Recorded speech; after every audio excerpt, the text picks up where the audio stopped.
Sa loob ng kanilang tindahan ng ukay-ukay, abala si Erlinda sa pagbibilang ng kita habang si Leandro ay nag-aayos ng mga bagong dating na mga damit. Ay, grabe love. Kulang na lang maglagay tayo ng panibagong branch. Ang dami na nating suki. Tumigil si Leandro sa pag-aayos ng mga imported na damit at ngumiti sa asawa. Oo nga eh. Mula nung nilipat natin yung pwesto malapit sa plaza, dumami na talaga yung bumibili. Maganda rin yung timing ng shipment natin ngayon. Puro branded items. At least, nakaipon na tayo para sa college fund ni Mark tsaka ni Nene. Oh, tingnan mo to. Original Burberry to ha. Pero ibibigay lang natin ng 500. Siguradong maraming bibilin to kaagad. Teka nga pala. May 3 kliyente kahapon na nagtatanong kung kailan tayo magkakaroon ng winter collection. Mukhang marami tayong maibebenta sa susunod na buwan. Ay, oo. Tama ka dyan. Pati na yung mga estudyante dito. Naghihintay na yung mga winter wear. Ay, maganda raw gamitin yun sa photoshoot nila. Maya-maya pa, dumating ang isang regular na customer nila, ang baklang si Nitoy. Ay, Erlinda, may bago ba kayong paninda? Oo naman, kadadating lang kaninang umaga. Tingnan mo tong mga to, yung mga blouse na yan, aba, bagay na bagay sa'yo. Puro UK brands yan. Siguradong magugustuhan nyo. Ay nako, talagang pinagkakatiwalaan ko kayo. Yung mga damit na binili ko dito nung 1 buwan, hanggang ngayon maganda pa rin, kaya babalik at babalik talaga ako dito. Nagkatinginan ng mag-asawa, parehas na may ngiti sa mga labi. Sa kabila ng simpleng simulain, ang kanilang ukay-ukay business ay patuloy na lumalago. Nagbibigay ng magandang kinabukasan para sa kanilang pamilya. Habang umuunlad ang negosyo ng mag-asawa, may ibang problema naman sila sa kanilang tahanan. Pagka-uwi nila mula sa kanilang tindahan ng ukay-ukay, laging nagugulat si Erlinda sa dami ng kalat sa bahay. Madalas ay nakaupo lamang sa sala si Mark, abala sa paglalaro ng mobile games. Sa araw na yun, pagod na pagod si Erlinda nang makauwi. Nakita niya ang maruming pinggan sa lababo, nagkalat na mga damit sa sala, at si Mark nakaupo pa rin sa sofa. Mark, ano ba naman ito? Ilang beses ko nang sinabi sa'yo na maghugas ka ng pinagkainan mo. Mamaya na ma, last na lang to. Palagi na lang mamaya. Tingnan mo nga ang kalat dito sa bahay. Hindi ka man lang naglinis. Buong araw kaming nagtatrabaho ng papa mo para sa inyo. Eh bakit po kailangan ako? Di ba may pambayad naman tayo sa mga katulong? Ay nako, hindi dahil may kaya tayo at may pambayad tayo, may pababayaan mo ng responsibilidad mo sa bahay. Dapat matuto ka ning... Oh, ano na naman to? Eto naman kasing anak mo. Walang pakialam sa gawaing bahay. Tingnan mo, simula kaninang umaga ganyan na lang yan. Eh pa, naglalaro lang naman po ako eh. Ma, hayaan mo na. Binatilyo pa lang naman siya kaya ganyan. Yan ang problema eh. Lagi mo siyang kinukonsente. Paano matututo sa responsibilidad to? O di ba ma, sabi ni Papa? Mark! Tumayo ka dyan at magligpit ka ng kalat mo. Sige na anak, sundin mo na ang mama mo. Pagkatapos mo naman, pwede ka na maglaro ulit. Si Mark, napilitang tumayo at nagsimulang magligpit ng kalat. Pero halata sa mukha niya na hindi siya masaya. Napailing na lamang si Erlinda. Alam niyang kailangan pa nilang pag-usapan ng kanyang asawa ang tungkol sa pagpapalaki sa kanilang anak. Kinabukasan, habang nag-aalmusal ang pamilya, may magandang balita si Gimo na driver nila. Ma'am, sir, may nalaman pa ako.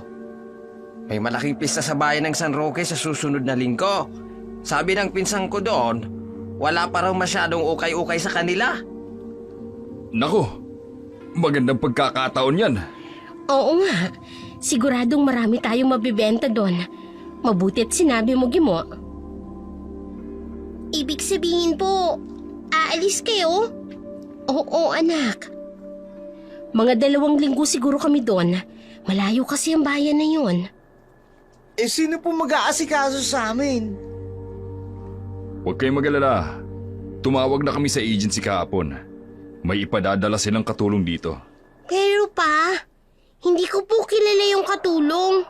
Takot po ako sa stranger. Anak, pinili namin ang pinakamahusay na agency. Matagal na silang pinagkakatiwalaan ng maraming pamilya. Sus, nene, duwag ka talaga. Malaki ka na, no? Tsaka, nandito naman ako ang kuya mo. Ikaw pa talaga, na hindi nga marunong maghugas ng pinggan. O siya, magbabago na raw si Mark. Tutulungan ka niya, nene. Sigurado po kayo? 2 linggo po kayong mawawala? Oo, anak. Pero hindi namin kayo iiwan kung hindi kami sigurado sa agency. Maganda ang background ng katulong. Kahit hindi pa rin masyadong panatag si Nene, pinilit niyang ngumiti. Naiintindihan niyang trabaho ito ng kanyang mga magulang. Sa kanyang isip, kinukumbinsi niya ang sarili na magiging maayos ang lahat. Pero hindi niya mapigilan ang kakaibang pakiramdam sa kanyang dibdib. Nang gabing yun, matapos maghapunan at matutulog na ang mga bata, nag-usap ang mag-asawa sa kanilang kwarto. Halata sa mukha ni Erlinda ang pag-aalala habang naghahanda para matulog. Love, hindi ako mapakali. Bakit naman? Dahil ba sa mga bata? Mahirap na magtiwala ngayon sa mga tao. Sana makilala natin ang mas matagal yung pag-iiwanan sa mga anak natin. Huwag ka mag-alala. Trusted ang agency. Kinilala nilang mabuti ang i-hire nila. Alam ko naman yun. Pero iba pa rin yung kilala mo mismo yung tao, hindi ba? Tama ka. Pero isipin mo na lang, ilang pamilya nang natulungan ng agency na to. At saka, may reference check sila. Background investigations pa. Paano kung may mangyari sa mga anak natin? Si Mark, malaki na yun. Kaya niyang bantayan si Nene. Si Mark, ni hindi nga marunong mag-asikaso ng sarili niya. Oh, baka ito na ang pagkakataong yun para matuto siya ng responsibilidad. Humiga ng mag-asawa sa kama, pero ramdam pa rin ang bigat ng kanilang mga iniisip. Sa kabila ng pagod sa maghapon, pinag-usapan pa rin nila ang mga detalye ng kanilang pag-alis, ang mga numero na dapat tawagan, ang mga instructions para sa mga bata, at ang mga dapat bantayan ng katulong. Hindi man nila alam na ang kanilang pag-aalala ay may dahilan pala. Matapos ang hapunan, nasa kanilang silid ang magkapatid. May sariling kama ang bawat isa, pero magkatabi lang ang mga ito. Sa ilalim ng mahinang liwanag ng lampshade, nakahiga si Mark sa kanyang kama. Mahigpit ang hawak sa isang makapal na libro. Kuya, ano yung binabasa mo? Anto, horror anthology tungkol sa mga aswang. Kuya naman bakit ka nagbabasa ng ganyan? Hindi ka ba natatakot? Bakit naman ako matatakot? Kwento lang naman yan eh. Pero kuya, sabi ni Lola, totoo raw yung mga aswang. Oo, naniniwala ako na totoo sila. Pero, gusto kong makakita ng tunay na aswang. Bakit mo naman gugustuhin yun? Kasi, tingnan mo tong drawing ng aswang. Di ba ang pangit-pangit? Nakakatakot tingnan. Pero hindi ako naniniwala na ganito talaga yung itsura nila. Ano raw ba talaga ang itsura nila? Sa tingin ko mas matalino sila. Pero hindi sila mahuli. Dapat maganda ang kanilang pagbabalat kayo. paano sila makalalapit sa mga tao kung magmumukha silang halimaw, di ba? Kuya naman lalo ako natatakot. Paano kung yung katulong na darating? Huy, huwag ka nga paranoid. Agency yun. Hindi naman siguro sila mag-hire ng aswang. Ano ka ba? Pero kuya, Alam mo, kapag natakot ka, mas madaling maniwala sa kung ano-ano. Tingnan mo tong libro na to. Lahat ng kwento dito may pattern. Laging may nangyayari tuwing may bilog ang buwan.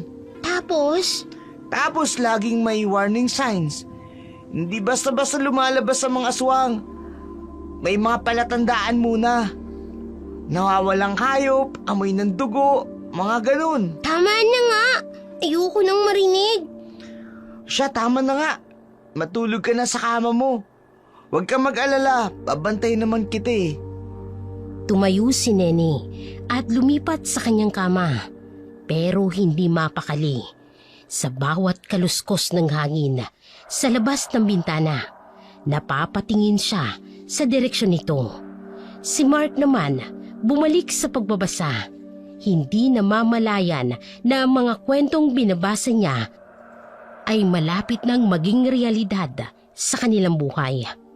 Maaga pa ng umagang yun nang magsimula silang maghanda ng mga paninda.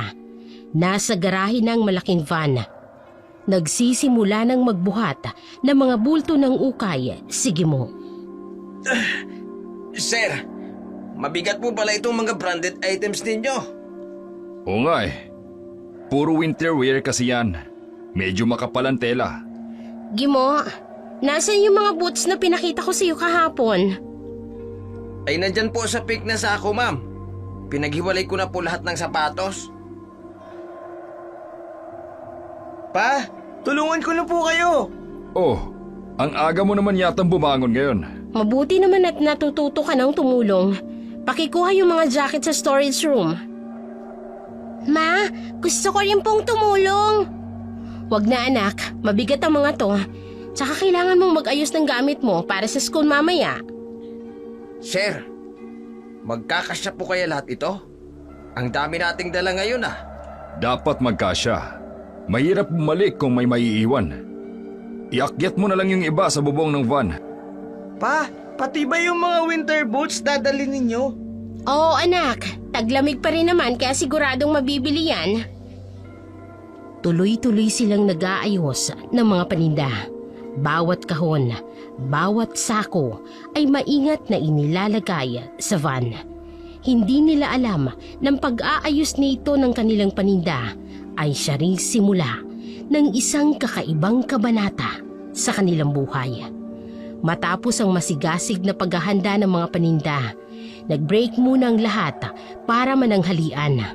Habang kumakain si Mark at Nene sa kanilang kusina kasama si Gimo, napag-isipan ng mag-asawa na pag-usapan ng detalye ng darating na katulong.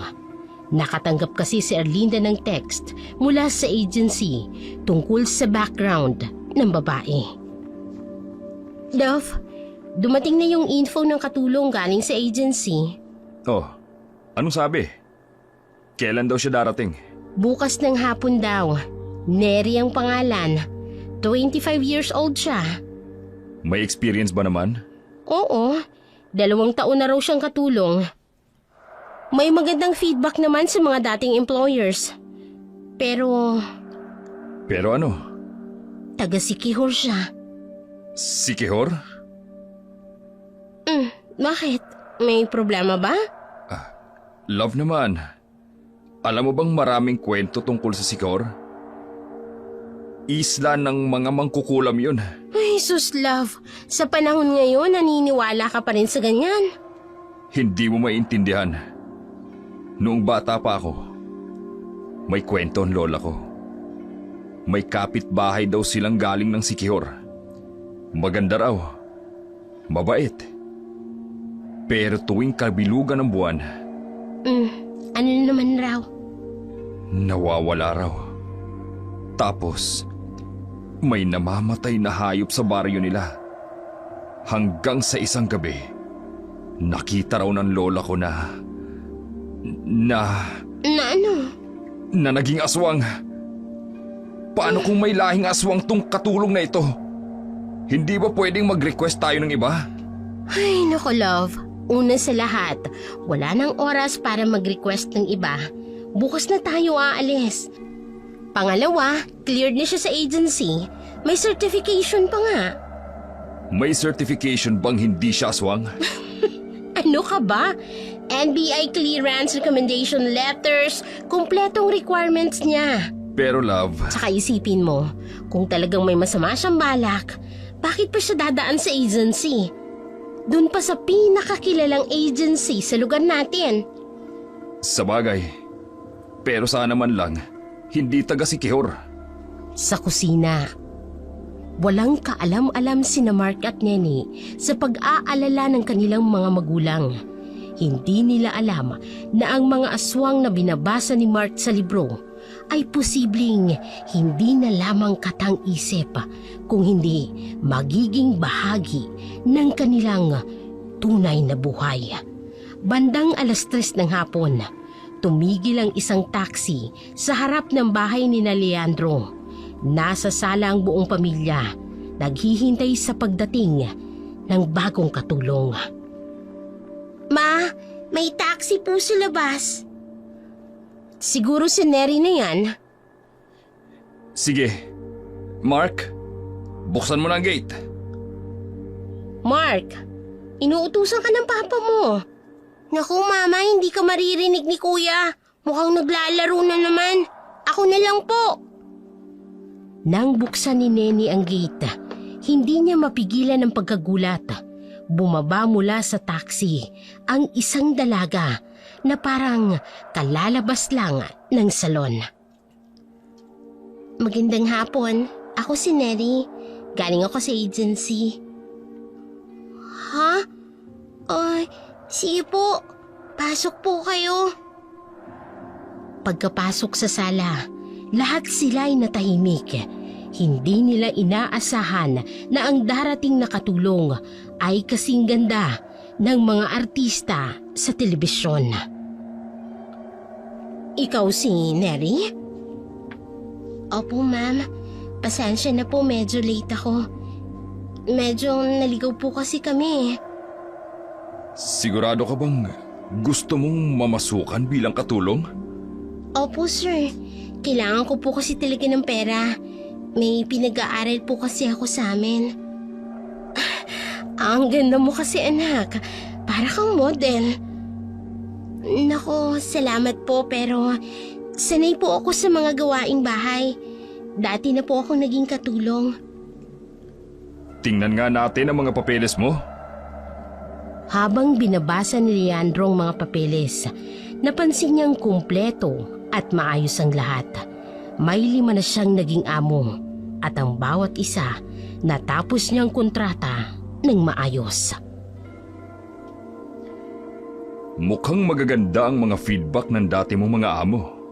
Opo sir, importante po sa akin mapagsilbihan ng maayos sa mga amo ko. Ate, ang ganda niyo po talaga. Para po kayong princess. Salamat. Maging mabuti kang bata, ha?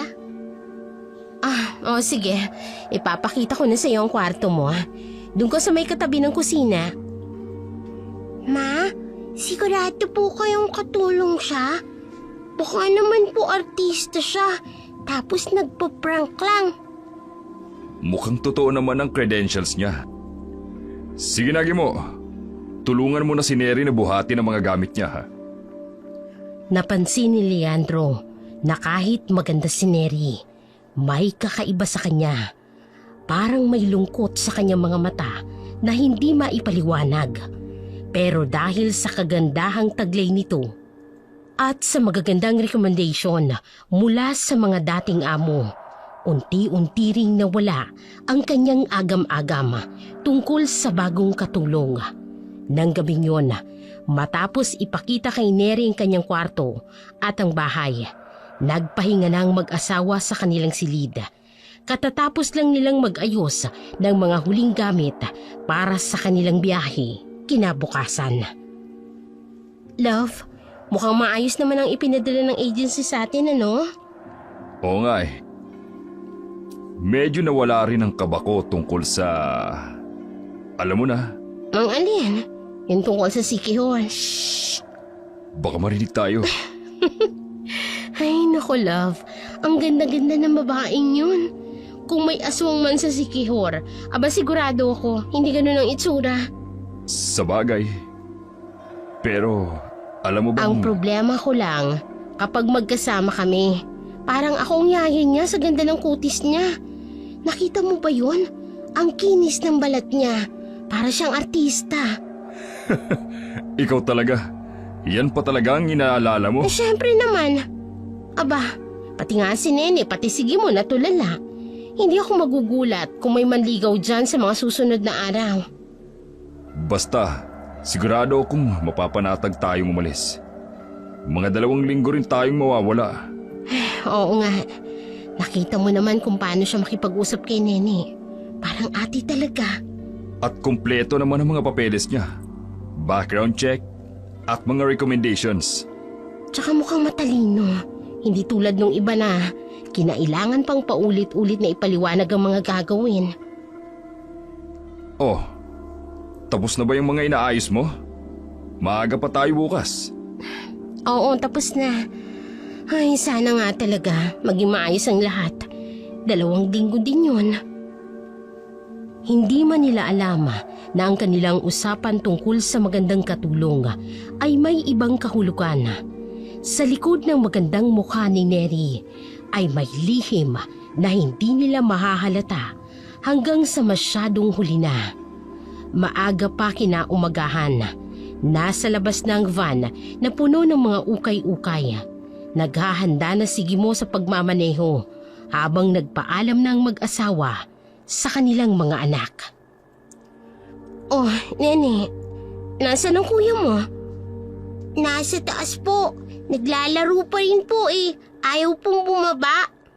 Ay, Mosya, sige. Basta mag-iingat kayo, ha? Susundin ng ate Neri mo, ha? Ma, sigurado po kayo? 2 linggo po talaga? Huwag kang mag-alala, Nene. Ako nang bahala sa inyo. Nene anak, sabihan mo naman ang kuya mo na tulungan ng ate Neri ninyo sa bahay ha. Huwag yung puro laro. Opo, Papa.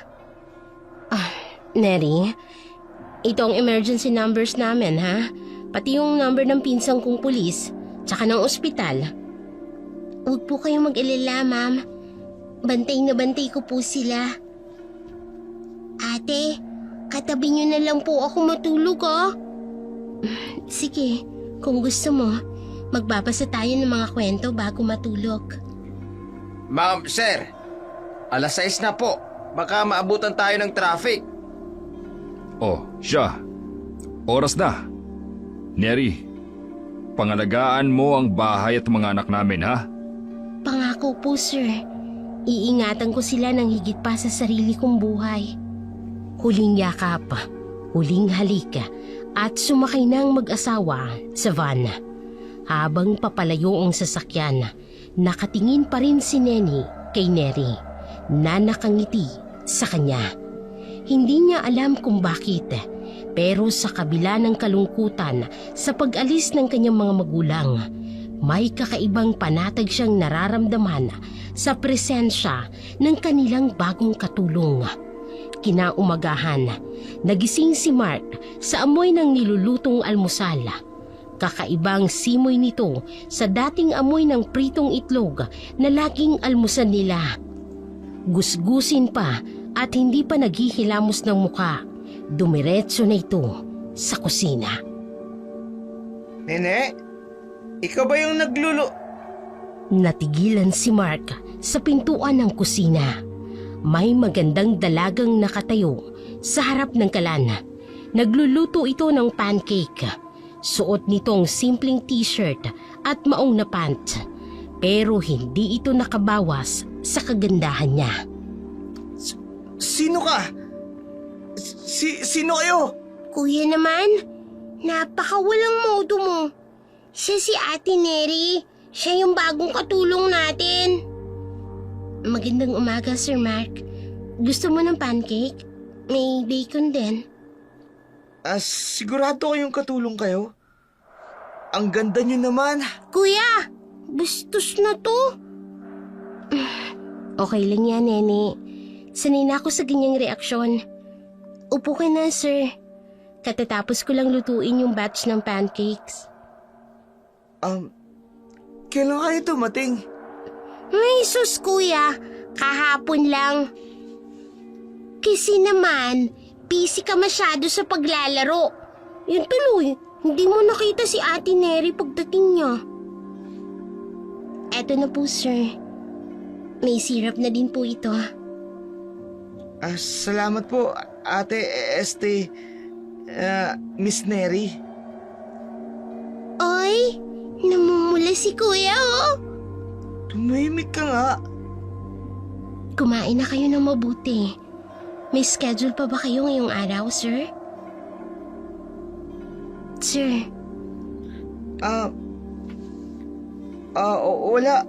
Free ako ngayon. Kung may kailangan po kayo ng tulong, tutulong po ako.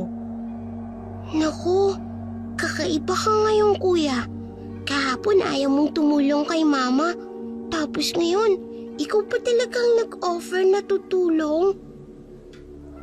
Hindi mapakali si Mark sa kanyang upuan.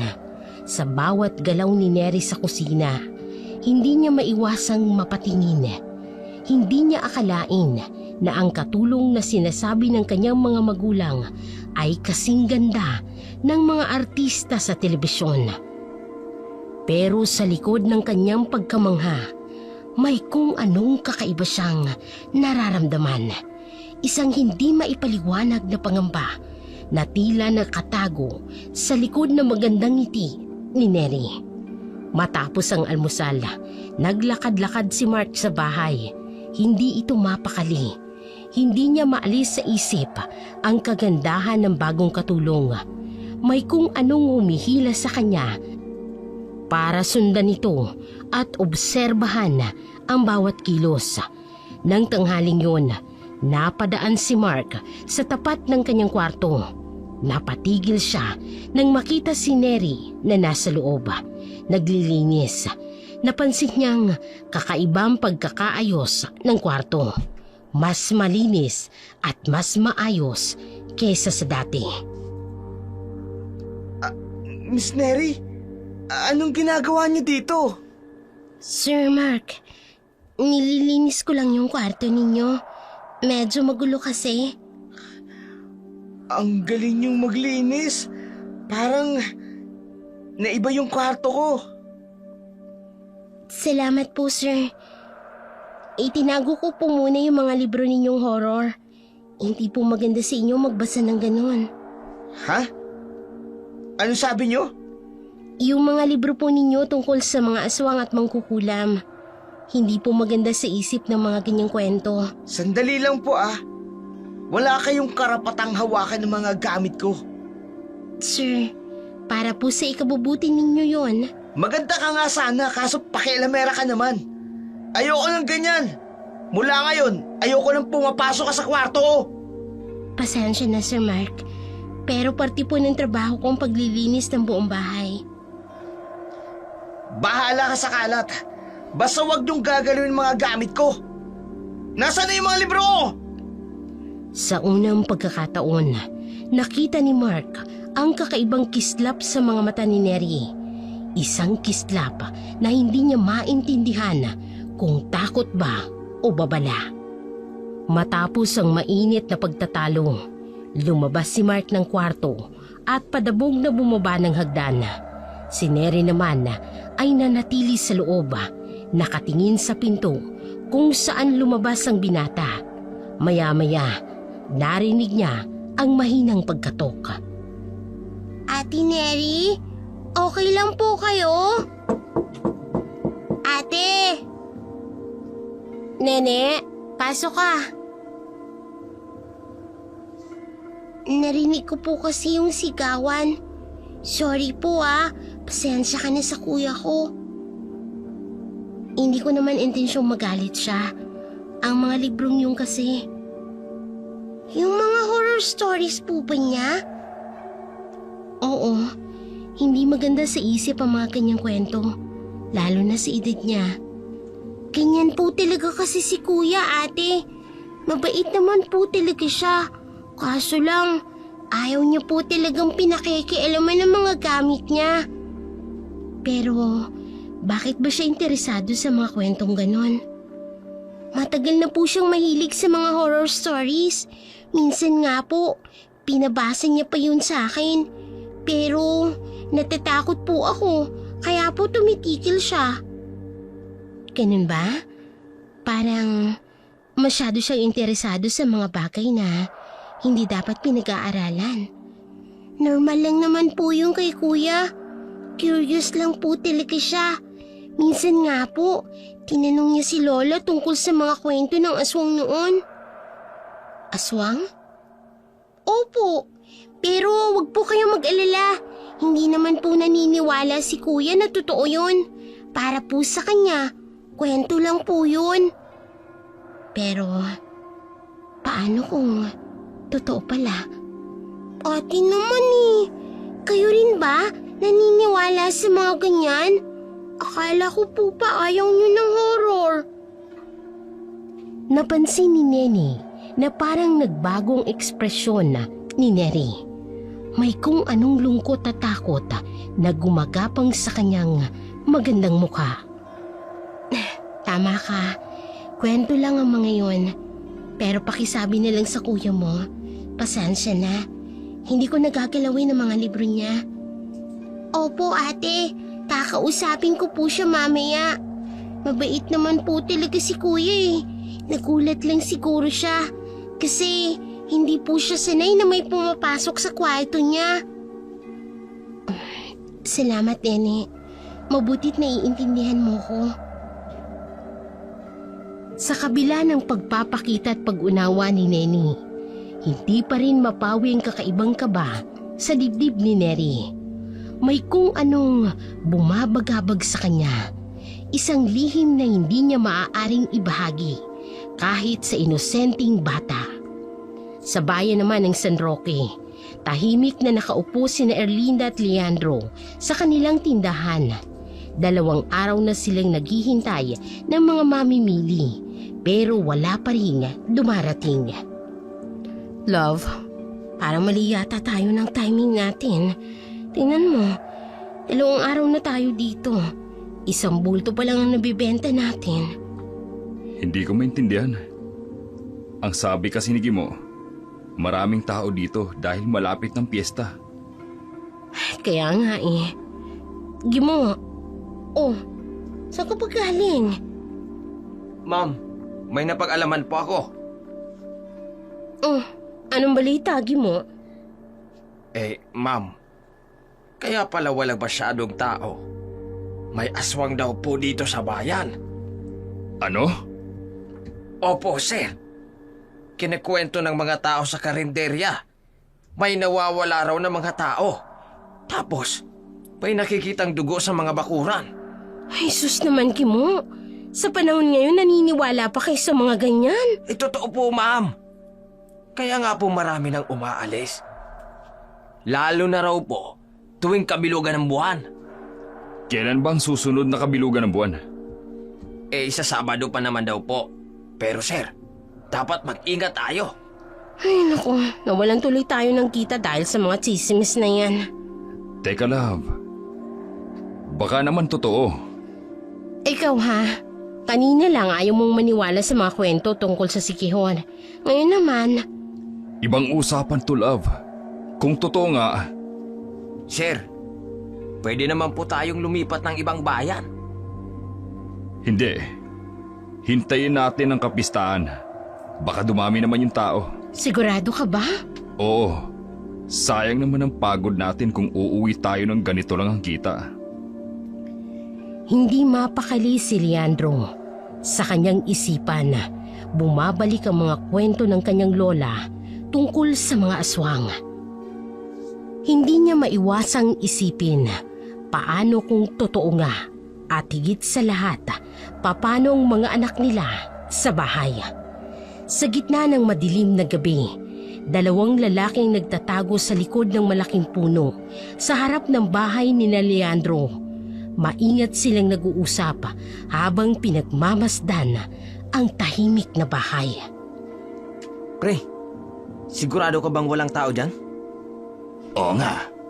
Nakita ko kahapon. Umalis yung mag-asawa. May dala pang malaking van. Eh yung mga bata, Tulog na yan. 12:00 na ng gabi. Ano pa bang gagawin nila? may katulong daw eh. Sus, isang babae lang yun. Saka, siguradong tulog na rin yun. Dali na! Dahan-dahan silang lumapit sa bakod. Si Bert, na mas matangkad, umakyat na sa gate habang si Tony ay nagbabantay. Pre, akit ka na rin. Walang tao sa labas. Sigurado ka bang may makukuha tayo dito? Oo naman. May tindahan sila ng imported na damit. Siguradong may pera yung bahay. Nakarating sila sa likod ng bahay. Dahan-dahan na binuksan ni Bert ang bintana ng kusina gamit ang mahabang bakal. Pre, parang ang tahimik naman. Eh di mas maganda. Ibig sabihin, tulog na lahat. Sa second floor, mahimbing ang tulog ni na Mark at Nenny sa kani-kanilang kwarto. Hindi nila naririnig ang maingat na pagkilos ng dalawang magnanakaw sa ibaba. Oh, pasok na. Dadaan lang. Saan tayo uuna? Dito muna sa baba. Tingnan natin kung may makukuha. Habang naghahanap ang dalawa ng maaaring makuha, hindi nila napansin ang isang anino na dumaan sa likod nila. Hindi rin nila naramdaman ang malamig na hangin na biglang pumasok sa kusina kahit sarado ang lahat ng bintana. Pre, ang lamig. Tumahimik ka nga. Baka magising yung mga tao sa taas. Sa gitna ng dilim, may kumislap na dalawang mata mula sa isang sulok ng kusina. Unti-unting lumalapit ang isang anino sa dalawa na abala sa paghahanap ng makukuha. Sa kanyang kwarto, naramdaman ni Neri ang kakaibang hangin na pumasok sa bahay. Hindi ito ordinaryong hangin na may kasamang amoy ng panganib at kasamaan. May ibang tao sa bahay. Tahimik siyang lumabas ng kwarto. Sa dilim, nakita niya ang dalawang lalaking naghahalungkat sa ibaba ng bahay. Tingnan natin kung magtagumpay kayo sa binabalak ninyo. Pre, sigurado ka ba dito? Baka may gising pa. Tumahimik ka nga. Ilang beses ko nang ginagawa to. Ano ba yung mga gamit mo? Lock pick set. Ito. Tingnan mo. Itong tension wrench. Ilalagay ko sa ibaba ng lock para ma-maintain yung pressure. Tapos, Itong manipulator naman para sa mga pin sa loob. Kailangan lang nating i-feel yung bawat pin. sigurado kang alam mo ang ginagawa mo? Manahimik ka nga. Kailangan kong makinig sa pins. Anong pins? Sa loob ng lock, may mga pin. Pag nararamdaman mo yung tamang height at pressure, aha! Narinig mo yun? First pin, down. Parang wala naman ako narinig ah. Kasi ang iingay mo. Alerto dapat ang tinga. Oh, there's a second pin. Pre, parang may naramdaman akong malamig. Tahimik! Third pin. Almost there. Bilisan mo na! Fourth pin. Medyo tricky to. Kailangan ng exact pressure. Pre, sigurado akong may nakatingin sa atin. Last pin na lang. Konting-konti na lang. Yes! Nakuha ko na lahat ng pins. Bukas na? Oo. Walang ingay ha? Pero ang nakita nila pagkabukas ng pinto ay hindi ang madilim na loob ng bahay. Sa halip, isang nilalang na nakatayo sa harap nila. Isang babaeng may nagniningning na pulang mga mata at ang kanyang matatalim na mga kuko. Aswang! Naku! Nalintig ka na! Sunod-sunod na putok ng baril ang umalingaw-ngaw sa katahimikan ng gabi. Ang mga bala ay tumatagos sa mga salamin sa loob ng bahay, nagdulot ng malalakas na pagkabasag.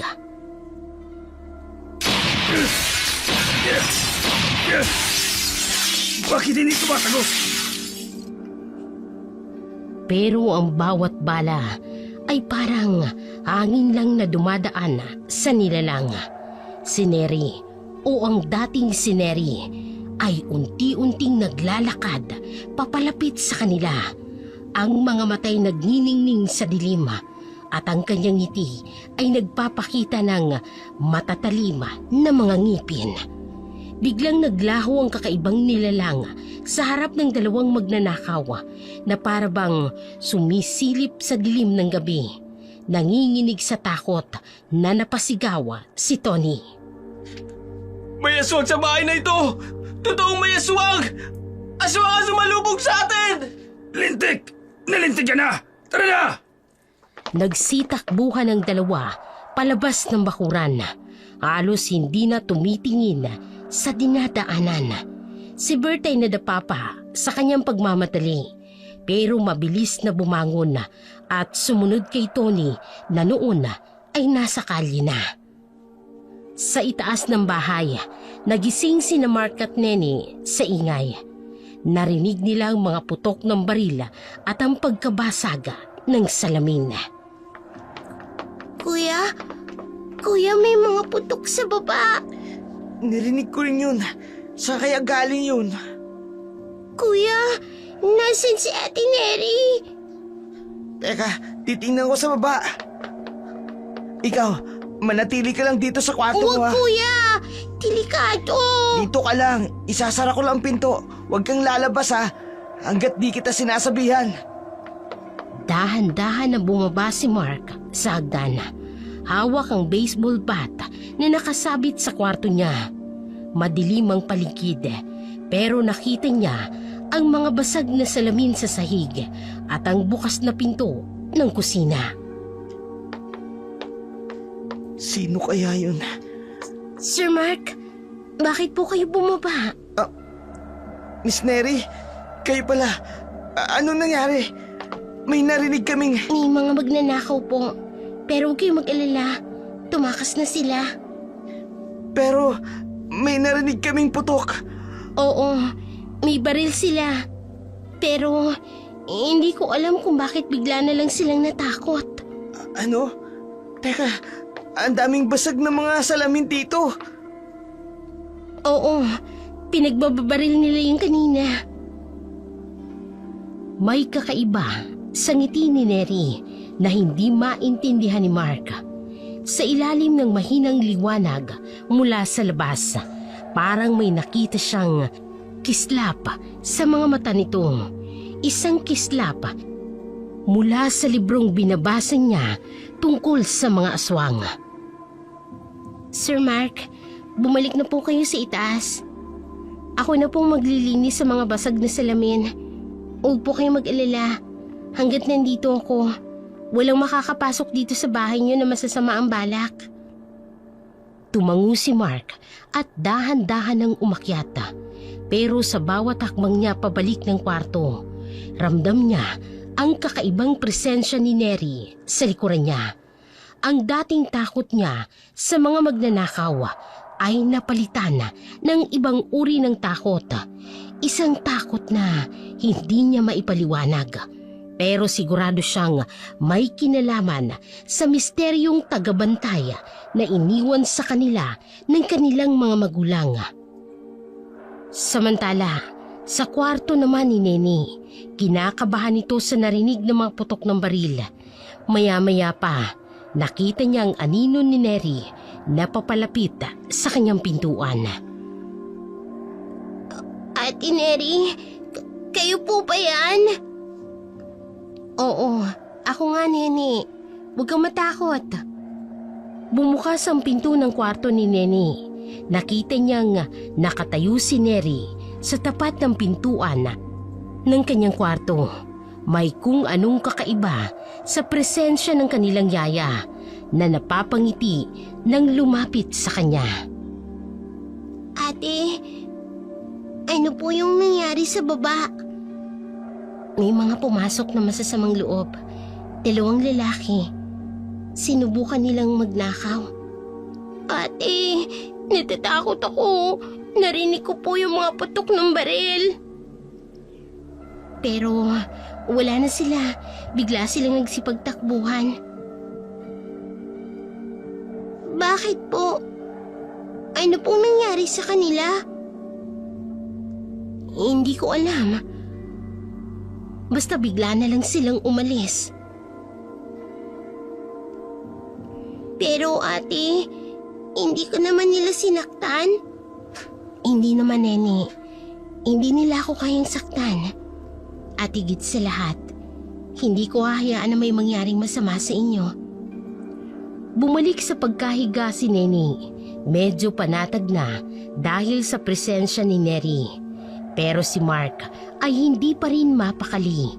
Sa kanyang isipan, paulit-ulit niyang iniisip ang mga pangyayari, ang mga putok ng baril, ang pagsisitakbuhan ng magnanakaw at ang misteryosong sagot ni Neri.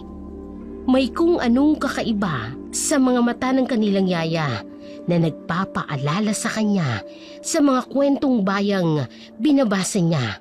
Mga kwento na ngayon ay tila hindi nakatang-isip lamang. Kinaumagahan, tumunog ang cellphone ni Mark at sa screen nakita niyang tumatawag ang kanyang ama. Hello, Pa? Mark, bakit hindi mo sinagot kagabi ang tawag namin? Anong nangyari sa inyo dyan? Pa, may nangyari po kagabi. Ano? May nangyari? Ayos lang ba kayo ni Nene? Okay lang po kami pero may pumasok po mga magnanakaw. Ano? May pumasok na magnanakaw? Opo, 2 lalaki po. Pero huwag kayong mag-alala. Si Ate Neri po, siya po ang... Si Neri? Anong ginawa niya? Hindi ko pa alam kung paano pero natakot po yung mga magnanakaw sa kanya. Nagsitakbuhan po sila sa labas. Natakot? Sa kanya? Opo, may baril po sila pero tumakbo pa rin. Mark, pakiusap. Ibigay mo kay Neri ang telepono. Sandali lang po, Pa. Ate Neri! Nandun siya, nakaupo sa may sala. Parang walang nangyari lang sa kanya kagabi, ah.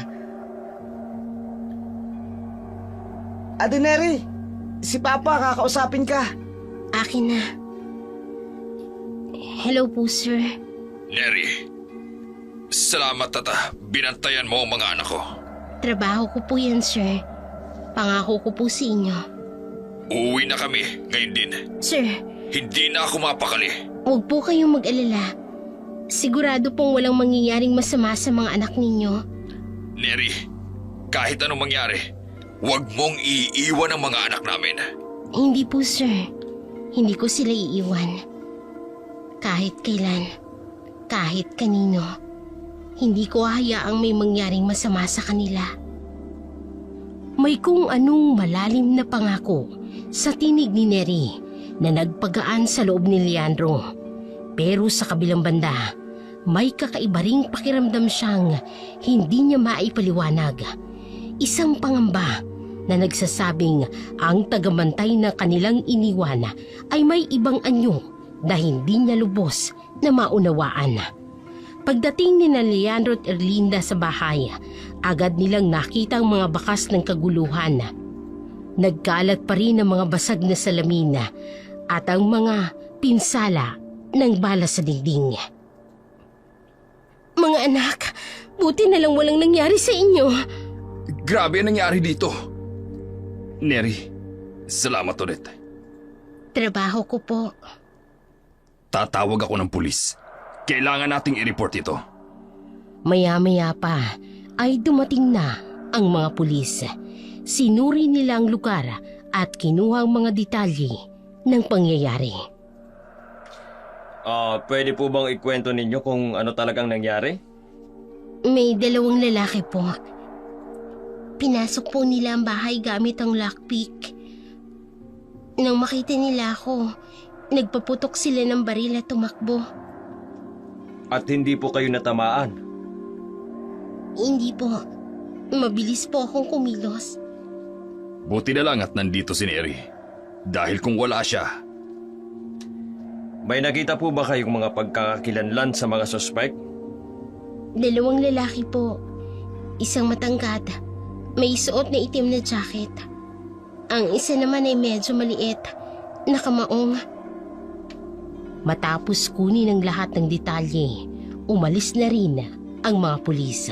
Naiwan sina Leandro at Erlinda sa sala, nakaupo at hindi pa rin makapaniwala sa nangyari. salamat sa Diyos at buhay ang mga anak natin. Salamat na din.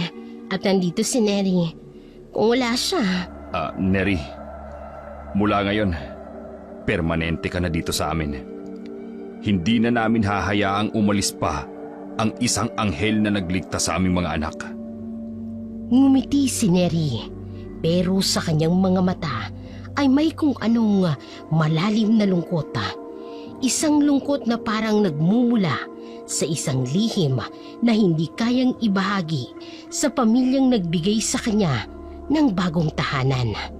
Kinaumagahan, pinatawag ni Leandro ang mga trabahador para ayusin ang mga nasirang salamin at ang tama ng bala sa dingding. Habang nag-aayos ang mga ito, lumapit ang isa sa mga trabahador kay Leandro. Sir, pasensya na po. May problema po kami kailangan sabihin. Ano yun?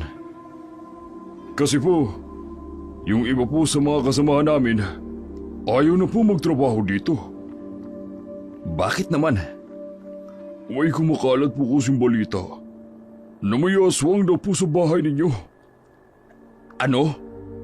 Opo, tapos po, yung mga nawawalang alagang hayop ninyo, iniisip po nila na dahil yun sa aswang na nakita daw noong gabing ninakawan kayo. Ano bang sinasabi mo? Magnanakaw ang pumasok sa bahay ko. Hindi aswang. Pasensya na po, sir.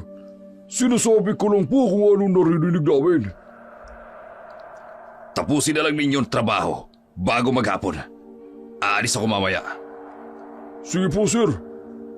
Totoo po bang may nakita yung mga magnanakaw na... Magnanakaw lang ang pumasok dito. At kung may nakita man sila, siguro dahil sa takot nila yun o dahil lasing sila. Tapusin nyo na lang ang trabaho ninyo. Lumayo si Leandro, pero hindi niya maiwasang mag-isip. Naalala niya mga kwento tungkol sa Siquijor, ang kakaibang presensya ni Neri at ang hindi maipaliwanag na takot ng mga magnanakaw. Pilit niyang itinatanggi sa sarili ang posibilidad, pero sa kanyang isipan, may mga tanong na hindi niya masagot. Bago umalis muli si Leandro patungo sa pistahan, tinawag niya si Neri sa tabi at may pag-aalala sa kanyang mga mata habang kinakausap ang katulong.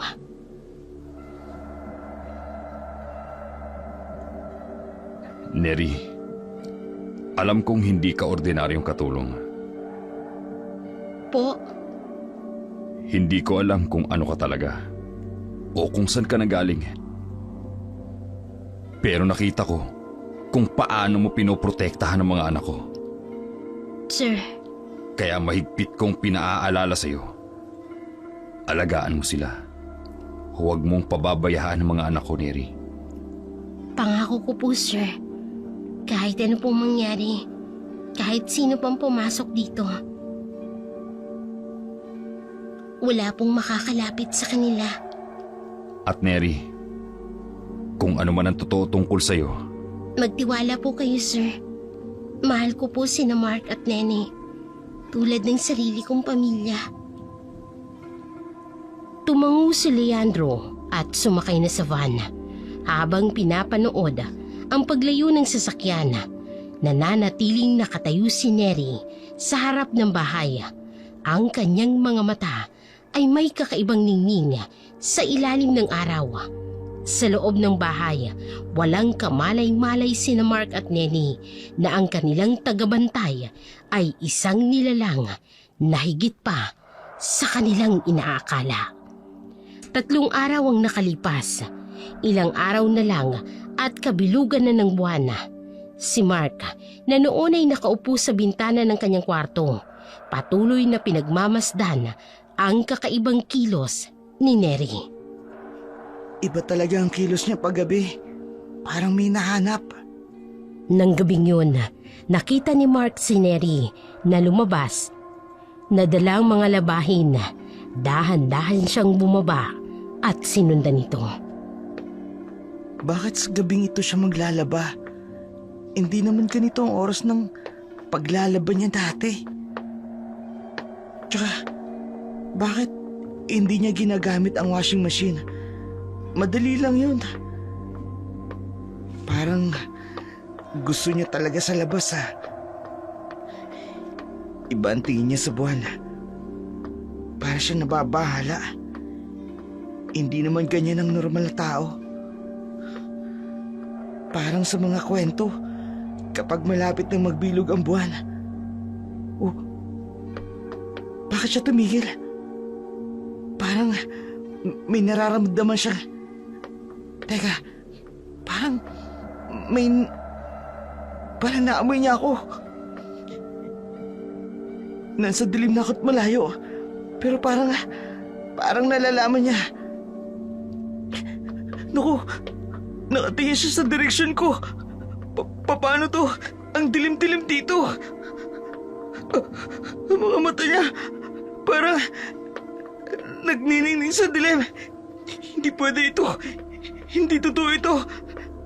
Hindi pwede magkakatotoo yung mga nababasa ko. Hindi pwede siya yung... Naalis na ako dito. Kung tama ang hinala ko, kung tama ang nababasa ko, delikado. Dahan-dahan na umatras si Mark, pilit na hindi gumagawa ng ingay.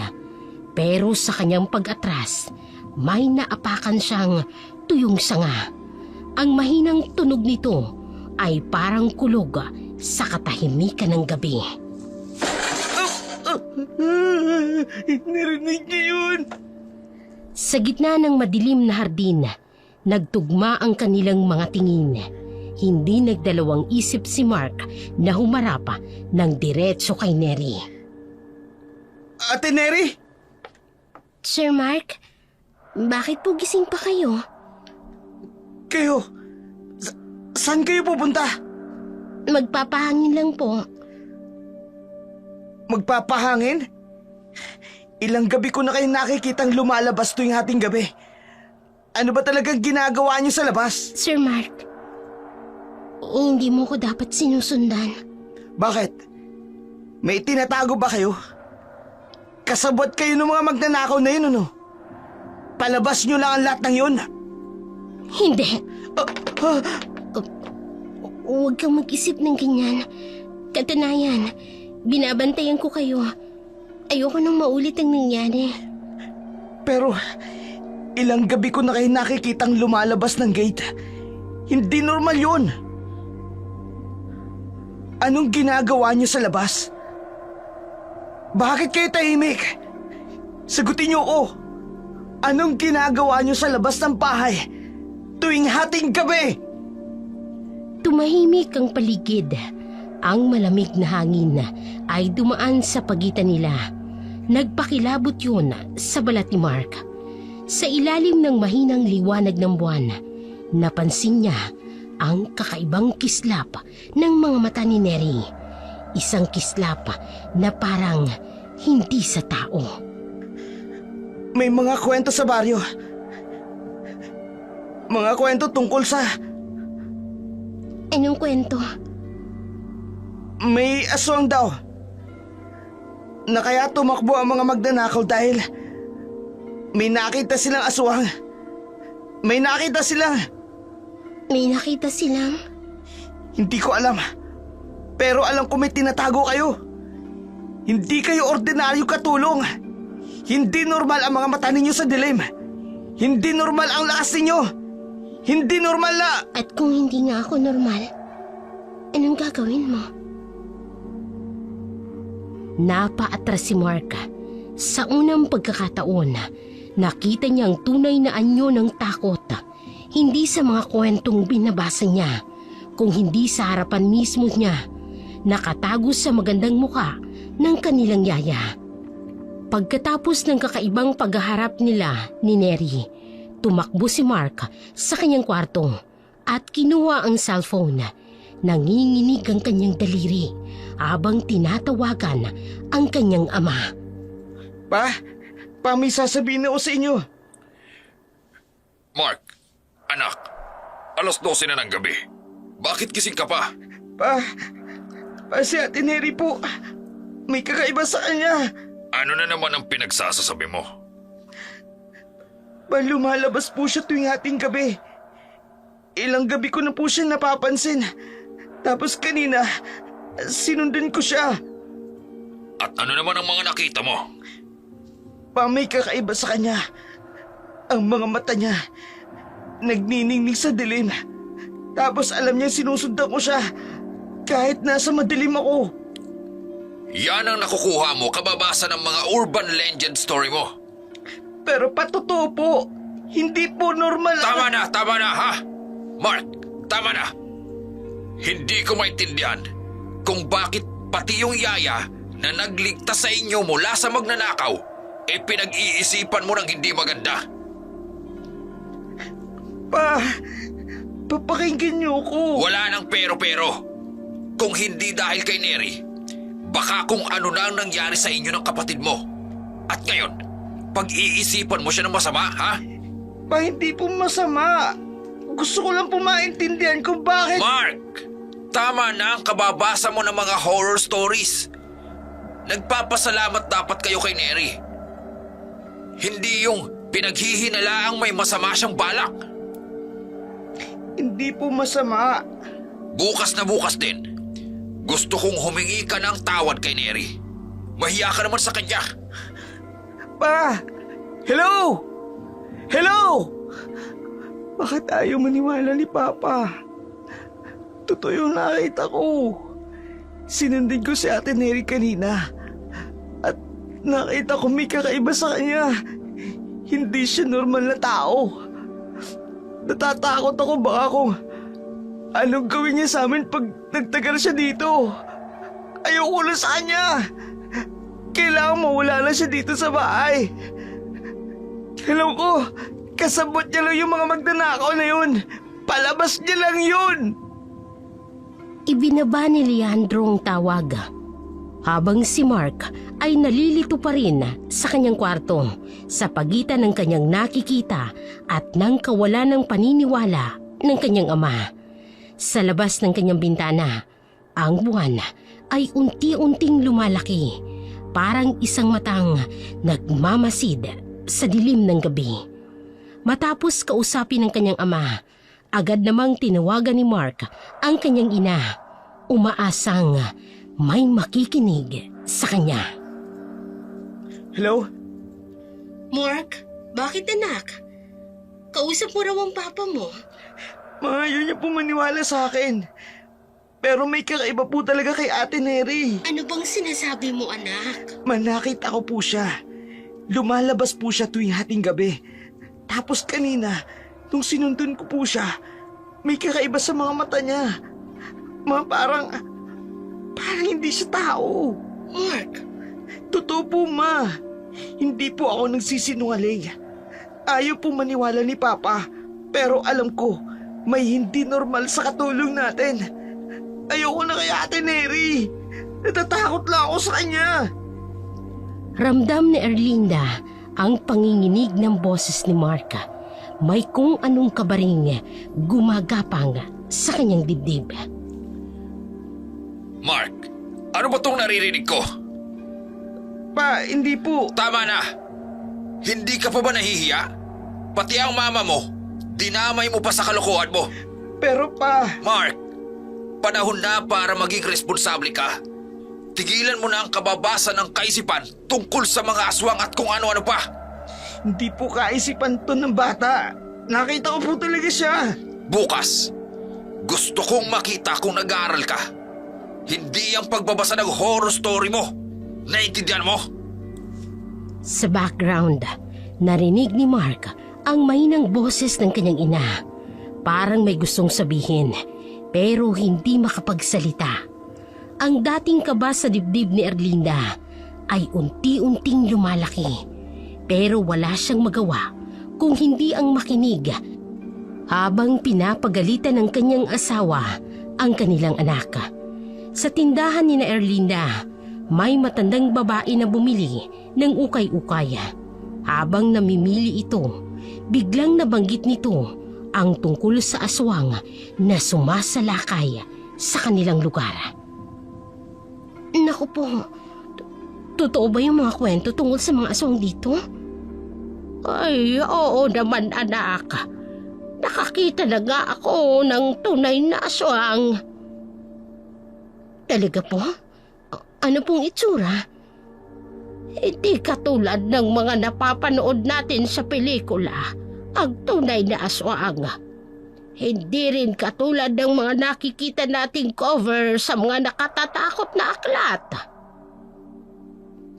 Ang tunay na aswang, kaakit-akit ang kagandahan, mapang-akit ang mukha.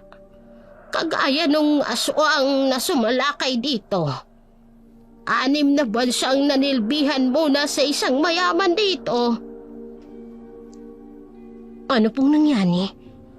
Pagkatapos ng 6 na buwan, lumabas ang tunay nitong hangarin. Kinukuha lang pala ang loob ng amo, pero ang kapalit, kukunin nito ang anak ng amo. Sige po, salamat. Tama na po ba itong binili ninyo? Sige na po. Matapos umalis ang matanda, nagtingin na ng mag-asawa.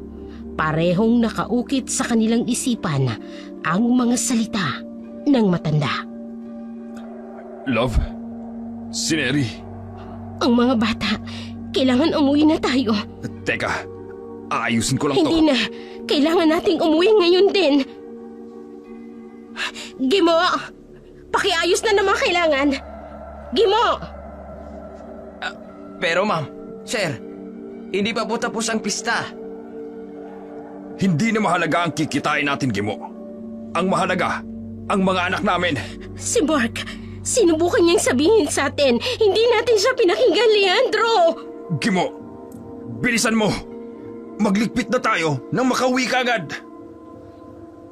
Habang nagmamadaling nagliligpit, hindi mapigilan ni Erlinda ang maiyak. Naaalala niya ang tawag ni Mark, ang takot na boses nito, at kung paano nila ito hindi pinaniwalaan. Sa kanyang isipan, paulit-ulit na umaawang ang mga salita ng matanda. Ang tungkol sa magandang aswang na nagpapanggap na katulong at ang tunay nitong pakay. Ang anak ko, patawad anak, pauwi na kami. Sa biyahe, pauwi, walang imik ang mag-asawa. Sa kalangitan, bilog na bilog ang buwan. Parang isang malaking matang nakatitig sa kanila. Paulit-ulit na tinatawagan ni Erlinda ang mga bata.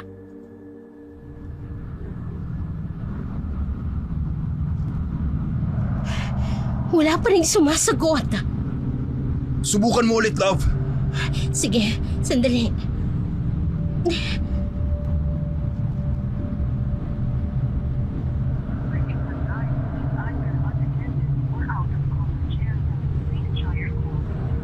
Out of coverage area daw. Bakit ganon? Hindi naman ganyan dati. Gimo, bilisan mo. Mas mabilis pa. Opo, sir. Pero ingat po tayo, madulas ang daan. Si Nene. Si Nene naman ang tatawagan ko. Anak, sagutin mo ang telepono. Love, paano to? Paano kung huli na tayo? Huwag mong sabihin yan. Maaabutan natin sila. Tumingala si Erlinda sa bilog na buwan. Sa kanyang isipan, naaalala niya ang mga kwento ng matanda tungkol sa magandang nilalang na nagpapanggap na katulong na naghihintay lamang ng tamang pagkakataon. Love, ang buwan. Bilog na bilog ang buwan. Gimo, doon tayo sa shortcut. Pero sir, delikado po doon sa... Wala na tayong oras. Doon tayo. Si Mark, si Nene, sana okay lang sila.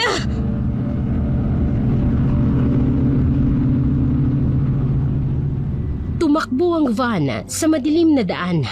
Ang tanging liwanag ay mula sa napakalaking buwan sa kalangitan.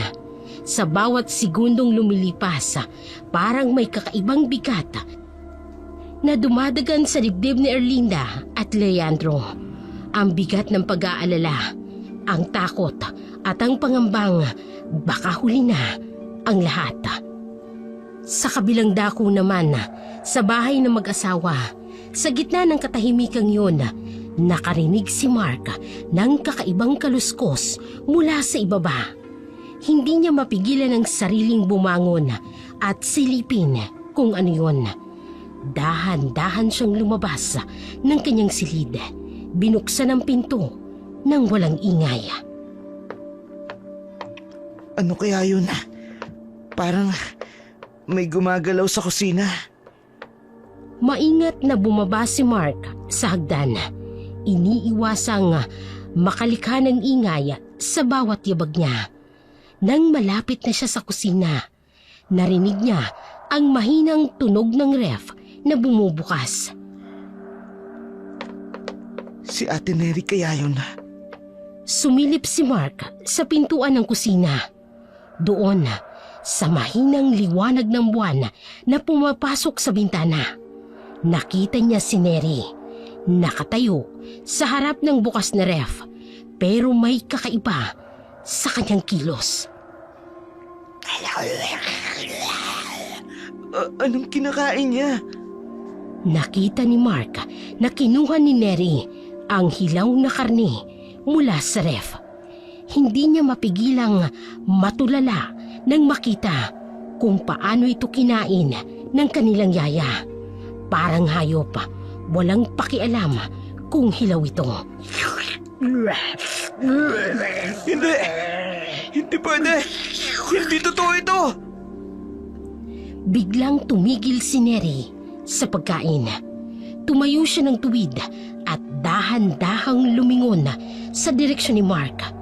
Pero bago pa siya tuluyang makita nito, mabilis na nagtago si Mark sa likod ng pader. May naaamoy ako. Kakaiba. Narinig ni Mark ang mga yabag ni Neri na papalapit sa kinaroroonan niya. Pero sa halip na suriin ang lugar, umakyat ito sa hagdan papunta sa kwarto ni Nene. Nene, wag! Mabilis na sumunod si Mark kay Neri. Pero huli na. Pagdating niya sa taas, nakapasok na ito sa kwarto ng kapatid at nakalak na ang pinto. Nene! Nene, buksan mo tong pinto! Nene! Kuya? Bakit po? Nene! Lumabas ka! Huwag kang mag-isay kasama ni Ate Neri! Sir Mark, bakit gising pa kayo? Magpahinga na po kayo. Nene, buksan mo ang pinto! Mark. buksan mo ang pinto! Sinisigurado ko lang naligtas si Nene. Hindi mo kailangang mag-alala. Lumabas ka dyan! Alam ko na kung ano ka! Kuya, ano bang sinasabi mo? Si Ate Neri lang to. Hindi siya si Ate Neri! Hindi siya tao! Nakita ko siya sa kusina! Nakita ko kung ano talaga siya! Lumabas ka na dyan! Sir Mark, Neri! mukhang napanaginipan mo lang ako. Bumalik ka na sa kwarto mo. Hindi! Buksan niyo ang pinto! Ilabas mo ang kapatid ko! Neri, lumabas ka, utang na loob! May masamang mangyayari sa'yo! Nene! Patuloy na kumakatok si Mark pero walang sumasagot. Ang tanging naririnig niya ay ang mahinang pag-uusap ni Nene at Neri sa loob. Parang normal na magkapatid na nagkukwentuhan bago matulog. Pero alam ni Mark na may mali. May napakalalim na mali sa lahat ng ito.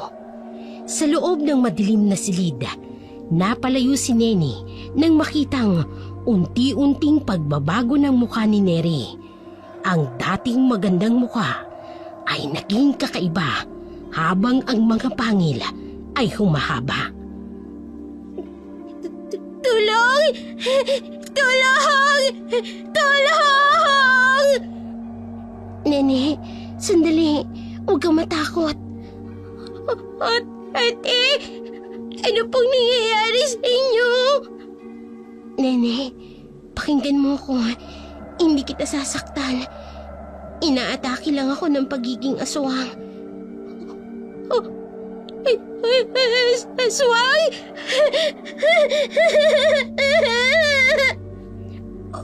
Oo, Nene. Totoo nga. Aswang ako. Pero hindi ako katulad ng mga nasa kwento. Hindi ako masama. Pero kinakain niyo po yung mga tao. Hindi. Kaya nga, kinakain ko ang mga hilaw na karne sa ref ninyo para hindi ako matuksong kumain ng tao. Lalo na kayo. Mabait ka sa akin, Nene. Parang tunay na kapatid ng turing mo sa akin. Nene! Nene, narinig kitang sumigaw! Nene, lumabas ka dyan! Ano nangyayari dyan sa'yo sa loob? Nene, kailangan ko ang tulong mo. Hindi ko kayang lumabas ngayong bilugang buwan. Mas malakas ang tawag ng aking pagkaaswang kapag ganito. Pero, bakit hindi niyo po sinabi sa amin? Natatakot ako. Natatakot ako na itaboy ninyo ko. Alam mo ba kung gaano kahirap maging aswang na ayaw na maging masama? Araw-araw kong nilalabanan ang aking pagkatao. Nene! Buksan mo ang pinto, utang na loob! Ate, totoo po ba? Hindi niyo po talaga ako sasaktan? Pangako, Nene. Pagkatapos ng bilog na buwan, babalik ako sa dating ako. Kailangan ko lang ang tulong mo. Na huwag akong hayaang lumabas. Kasi kapag lumabas ako, baka hindi ko mapigilan ang sarili ko. Paano po kita matutulungan, ate? Mananatili ka lang dito sa tabi ko. Ikaw lang ang nagpapalakas sa akin para labanan ng pagkaaswang ko. Kapag kasama kita, nararamdaman kong may pag-asa pa akong maging mabuti.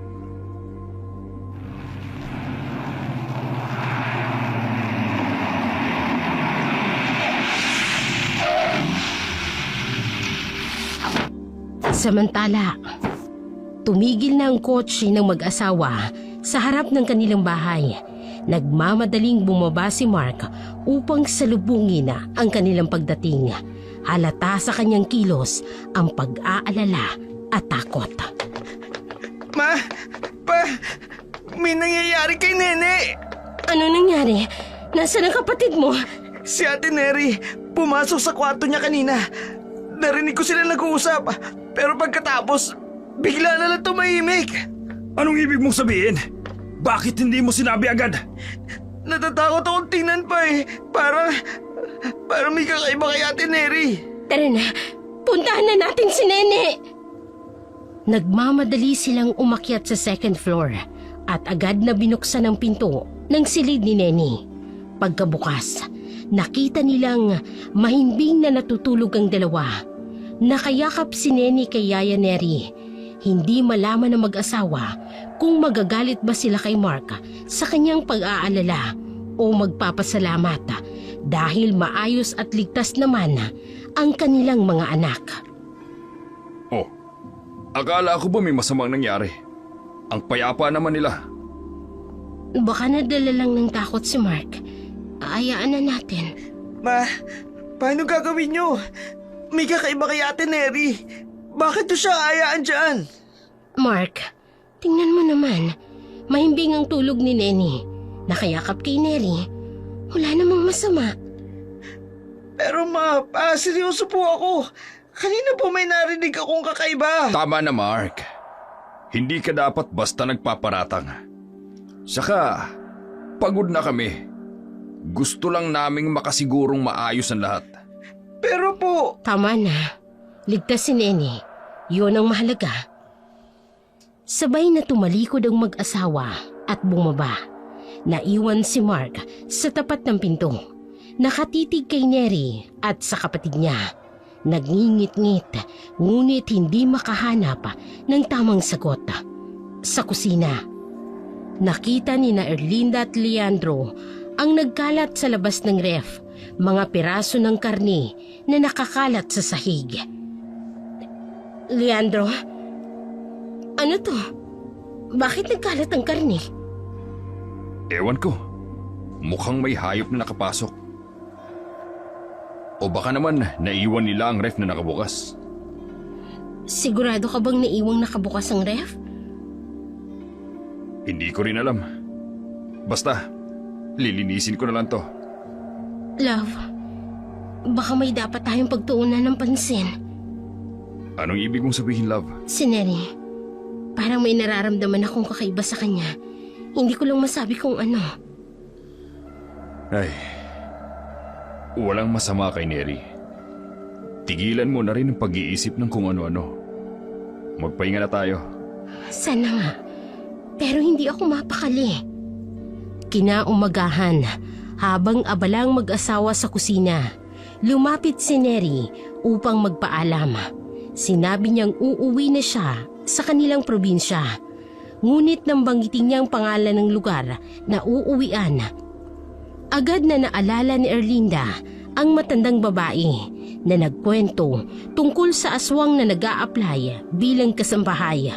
Tumigil si Erlinda sa ginagawa. Tila may biglang kabang naramdaman. Ma'am, sir, magpapaalam na po ako. Uuwi na po ako sa probinsya namin. Ha? Bakit bigla kang aalis, Neri? May importante po akong kailangang asikasuhin sa amin. Sa Siquijor po ang probinsya ko. Secure? Sigurado ka bang kailangan mo talagang umuwi ngayon? Opo, sir. Hindi ko rin po inaasahang aalis ako agad. Pero mahalaga po talaga. Neri, sigurado ka bang ayos lang na umalis ka ng ganito kabilis? Baka naman pwedeng sa ibang araw na. Pasensya na po, ma'am. Pero kailangan na kailangan ko na pong makauwi ngayon. Maraming salamat po sa inyong kabutihan. bakit parang ang bilis ng desisyon mo? May tinatakasan ka ba? Wala si Mark. Natutuwa po ako sa inyong pamilya. Pero oras na po talaga para umalis ako.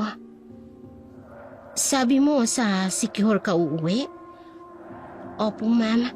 Nandoon po ang pamilya ko. Kung ganon, mag-iingat ka sa biyahe, Neri. Maraming salamat sa pag-aalaga sa mga anak namin. Maraming salamat din po sa inyong tiwala. Ma, narinig mo yun? Secure, di ba? Mark, mamaya na tayo mag-usap. Tahimik na umalis si Neri, dala ang kanyang baga, habang pinagmamasdan siya ng pamilya mula sa bintana. Hindi maalis ni Erlinda ang kaba sa kanyang dibdib. Ang kwento ng matandang babae ay patuloy na gumugulo sa kanyang isipan. Ano nga bang totoo kay Neri? Ngayong umalis na siya, ang tanong ay nananatiling hindi pa rin nasasagot.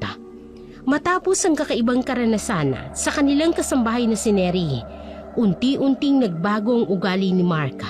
Ang dati niyang pagiging tamad at reklamador sa mga gawaing bahay ay napalitan ng pagiging responsable.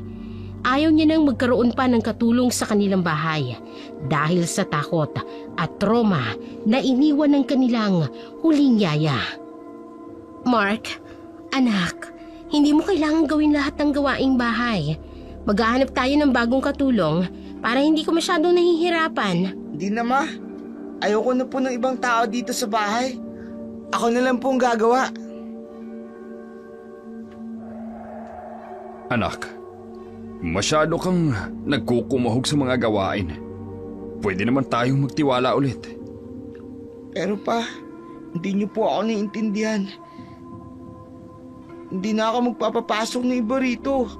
Ako na po ang bahala sa gawaing bahay. Ayoko pong may ibang taong hindi natin kilala. Kuya, hindi ka naman dating ganyan ah. Bakit ngayon parang ang laki na ng pinagbago mo? Dahil ayoko na mangyari uli yung nangyari sa atin. Gusto ko ligtas tayo, Nene. Kaya kahit mahirap, okay lang sa akin. Mark, alam ko mahirap ang nangyari sa atin, pero hindi lahat ng tao ay masama. May mabubuting katulong din. Ma, hindi lang po basta takot ang naramdaman ko noon. Parang ibang klase. Parang hindi talaga siya tao. At ayoko nang maulit yun.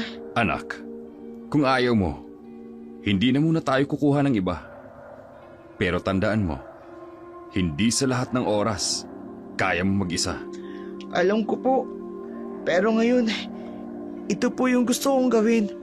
Kaya hayaan niyo na muna po ako. Wag na kayong kukuha ng ibang katulong. Ako na lang po ang gagawa ng mga gawaing bahay. Magtutulungan na lang po tayo. Tutulungan ko kayo tulad ng dati. Sa bawat araw na lumilipas, si Mark na mismo ang gumagawa ng mga gawaing bahay. Nililinis niya ang sala, hinuhugasan ng pinggan at inaasikaso ang silid nila ni Nene. Bagamat hirap, may kasiyahan siyang nararamdaman dahil alam niyang pinoprotektahan niya ang kanilang pamilya sa paraang kaya niya. Ang trauma sa kanilang dating kasambahay ay nag-iwan ng takot. Ngunit sa parehong pagkakataon, ito rin ang nagturo sa kanya ng tunay na responsibilidad. Kinaumagahan, nagising si Nene na masaya. Sa kusina, nakita niyang abala si Mark sa paghuhugas ng pinggan habang nakasalansa ng mga malilinis na damit sa ibabaw ng mesa. Hindi itong dating kuya na tamad at puro reklamo. Ngayon, siya nang nag-aasikaso ng lahat ng gawaing bahay kasabay ng pagbabantay sa kanya.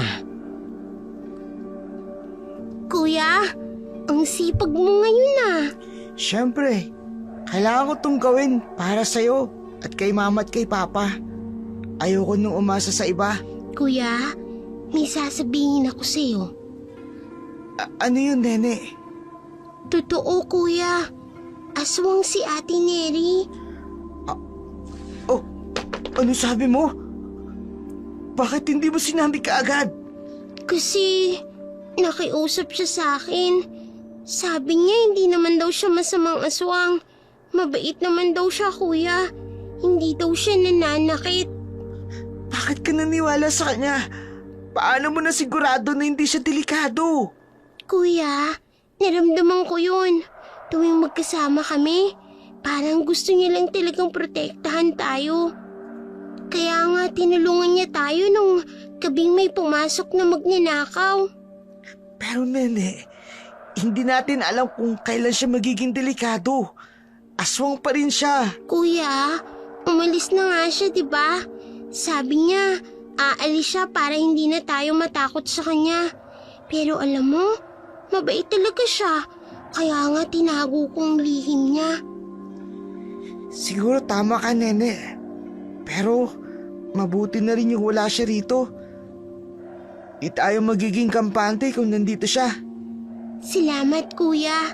Kahit takot ka, alam kong ginagawa mo to para protektahan kami. Oo naman. Lahat gagawin ko para sa pamilya natin. Makalipas ang ilang buwan, matapos ang kakaibang karanasan kay Neri, nagdesisyon ang pamilya Ramos na magbakasyon sa Bohol. Hindi ito basta bakasyon lamang, dadaan sila sa Siquijor, ang lugar kung saan nagmula ang kanilang dating katulong. Si Mark, sa kabila ng kanyang dating takot, ay tila mas naging interesado pa sa lugar nito. Habang naghahanda ang pamilya para sa kanilang biyahe, halata ang pagbabago kay Mark. Ang dating takot na binatilyo, ngayon ay mas matapang na. Bagamat nananatili pa rin ang kanyang pagkamangha sa mga misteryong naranasan nila. Ma, pa, sigurado po kayo sa Bohol po tayo pupunta? Ibig sabihin nun dadaan tayo sa Siquijor? Oo naman anak, mas masaya kasi kung sa Bohol tayo magbabakasyon. Ma, nakita mo ba yung bagong swimsuit ko? Kuya, baka nakita mo. Oo, nasa cabinet mo. Pero nene, hindi ko ba kinakabahan doon? Dadaan tayo sa Siquijor eh. Oh, bakit naman kakabahan? Dati nga, ayaw mong umalis ng bahay. Ngayon, gusto mo pang dumaan doon. Curious lang po ako pa. Tsaka gusto kong makita kung paano nagsimula si Ate Neri. Sana madaanan natin siya doon. Naku Mark, bakasyon ito ha, hindi paghahanap ng aswang. Kuya, promise mo sa akin ha. Magsiswimming tayo dun. Hindi yung aalis ka para maghanap ng mga kwento tungkol kay Ate Neri. Sir, ma'am, tapos na po ako mag-ayos ng van. Pwede na po tayong umalis. Oh, dali nyo na. Mahabang biyahe to. Dumaan pa tayo ng Cebu, tapos Dumaguete. Pa, ilang oras kaya tayo dadaan sa Siquijor? Ay sus Mark, dadaan tayo ng pier ng Siquijor. Sasakay tayo ng ferry doon, pero hindi tayo magtatagal. Kuya naman dapat excited ka na pupunta tayo ng Bohol. Hindi yung puro ko dyan Siquijor. Oo na, excited din naman ako. Pero alam mo, minsan naiisip ko rin si Ate Neri. Parang ang dami kong kasalanan sa kanya. O siya, tama na ang kwentuhan. Maaga pa tayo bukas. Mahaba-habang biyahe to. Gimo, kumpleto na ba ang baon natin? May pagkain na ba? Tubig? May naihanda ka ba? Opo, ma'am. May mga sandwich po ako. Chips tsaka maraming tubig. Yes! Adventure time! First time ko to. Sana walang kakaiba sa dadaanan natin. Mark, ano ka ba? Magbabakasyon tayo para mag-enjoy. Huwag mo nang isipin yung mga kakaiba. Tama ang mama mo, Mark. Family bonding to, anak. Para makalimutan natin lahat ng stress. Oo nga po, pero minsan talaga curious po ako na may mga katulad ni Ate Neri. Kuya, promise mo sa akin ha. Magsiswimming tayo dun. Oo na, promise. Pero sana makatambay tayo ng konti sa pier ng Siquijor. Nagsitawanan silang lahat habang papunta sa van, dala-dalang mga gamit para sa kanilang bakasyon. Sa madilim na bahagi ng daan patungong Siquijor, kung saan tanging mga ilaw ng sasakyan lamang ang nagbibigay liwanag, nakaramdam ng kakaibang pagkabahala si Gimo. Pabagal ng pabagal ang takbo ng kanilang van hanggang sa napilitan silang huminto dahil sa isang malaking truck na nakaharang sa gitna ng daan. Sir, mukhang may problema. Ano nangyari? Biglang may kumatok ng malakas sa bintana. 5 lalaking nakaitim, may takip ang muka at may mga baril na nakapalibot sa kanilang van. Buksan niyo ang pinto. Dali! Oh, Diyos ko. Mama, natitakot po ako. Nene, huwag kang mag-alala. Lumos! Lahat ng pera nyo! Alas! Cellphone! Please! Sige, kunin nyo ng lahat. Huwag nyo lang kami saktan. Sino may hawak ng pera dito? Ako, Ikaw! Dito ka! Dalihan mo! Hindi, huwag ang anak ko. Pa! Kung gusto niyo makita pang buhay itong anak ninyo, dalhin niyo sa amin ang lahat ng pera niyo. Ibigay niyo sa amin. Lahat ng pera niyo sa bangko, ibigay niyo. Bibigyan namin kayo ng 2 oras. Kuya! Kuya! Anak, pakiusap. Huwag naman po si Mark, huwag ang anak ko. sige. Ibibigay namin lahat. Huwag nyo lang saktan ang anak ko. Hinila ng mga lalaki si Mark papunta sa kanilang sasakyan. Pa! Nene! Naiwan ang pamilya na nanginginig sa takot habang pilit na pinipigilan ang pag-iyak ni Nene. Sir, anong gagawin natin? Kailangan nating... Ang anak ko! Ang anak ko! Sa isang liblib na bahagi ng gubat, dinala ng mga holdupper si Mark. Galit na galit ang mga ito nang malaman na wala silang makukuhang malaking halaga sa pamilya. Buisit! Wala palang kwenta ang batang ito. Akala ko naman mayaman kayo. Pakiusap po. May gusto din po ako maabot sa buhay. Pumatay na tayo para matutong mga magulang ito.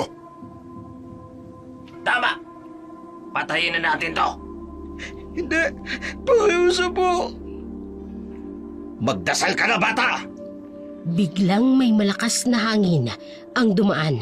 May kakaibang amoy na kumalat sa paligid. Pre, ang lamig. Siguro, dapat pag-isipan ninyong mabuti yan. Sino ka? Ha? Hindi pa man natatapos magsalita, mabilis na kumilos ang nilalang. Nagliparan ng mga baril, may kakaibang lakas ang dating ng nilalang na yun. Sa bilis ng kanyang kilos, hindi nakagalaw ang mga holdupper. Aswang! Aswang! Tama! Hindi nyo dapat ginagalaw ang mga batang pinangangalagaan ko. Ate Neri? Nagsitakbuhan ng mga holdupper, pero isa-isang hinuli ito ni Neri. Patawad! Patawad! Kung makikita ko pa kayong muli, hindi lang takot ang mararamdaman ninyo!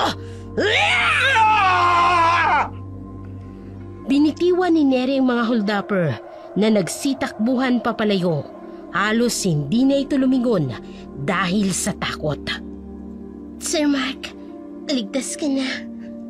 Ate Neri? Bakit? Paano pong... Hindi ko hayaang may masaktan sa inyo. Pangako ko yun, hindi ba? Sa pagbabalik ni Neri kasama si Mark, nakita nila ang buong pamilyang Ramos na umiiyak sa tuwa. Sa kabila ng kanilang nakaraang karanasan kay Neri, ibang klaseng pakiramdam ang bumalot sa kanilang puso. Mark! Anak! Anak, buti't ligtas ka! Anak ko! Neri, hindi ko alam kung papaano kami magpapasalamat sa iyo. Sir, kahit wala na po ako sa inyo, nang maramdaman kong nandirito kayo, sinubaybayan ko na po kayo hanggang sa mangyari ngayon. Ate! Ate Neri! Alam ko pong babalik ka! Si Ate Neri po. Siya po yung nagligtas sa akin. Nakita ko kung gaano siya kabilis ang kanyang kilos. Parang Sir Mark, Hindi na mahalaga kung ano ka, Ate Neri. Ang mahalaga, mabuti ang puso mo. oo nga anak.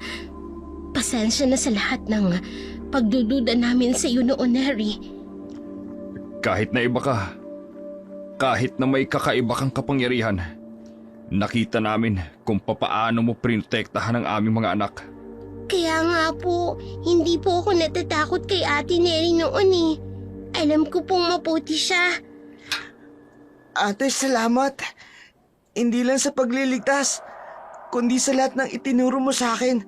Dahil sa'yo, natuto akong maging responsable. Mahal ko kayo, tulad ng sarili kong pamilya. Hindi ko hahayaan na masaktan kayo. Ma'am, sir. Tuloy pa po ba tayo sa Bohol? Oo naman. At ikaw, Neri, sumama ka sa amin. Oo nga, para magkaroon tayo ng bagong alaala. Mga masasayang alaala. Tama si Mama. Sumama ka na, Ate Neri. Yes! Magsiswimming na tayo lahat! Yes! Kung yun po ang gusto ninyo, bakit hindi? Mula noon, naging mas malapit ang pamilyang Ramos kay Neri. Hindi na sila natatakot sa kung ano siya. Bagkus ay mas nagpapasalamat pa sila na may isang aswang na handang ipagtanggol sila sa anumang panganib. At si Mark na wala ang kanyang takot, hindi lamang kay Neri, kung hindi sa lahat ng bagay na dating kinakatakutan niya. Naiintindihan niya na hindi ang anyo ang mahalaga, kung hindi ang puso.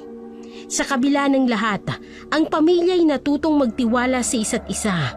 Si Mark ay naging mas responsable, habang si Nenny ay natutong magpakita ng tapang sa gitna ng takot. Bagamat misteryo pa rin ang tunay na intensyon ni Neri, mas pinili nilang magpasalamat dahil sa uli, walang masamang nangyari sa kanilang pamilya. Ang karanasang ito ang nagturo sa kanila na minsan, kahit ang pinakakakaibang sitwasyon, mahalaga ang pagkakaisa at ang pagmamalasakit sa isa't isa.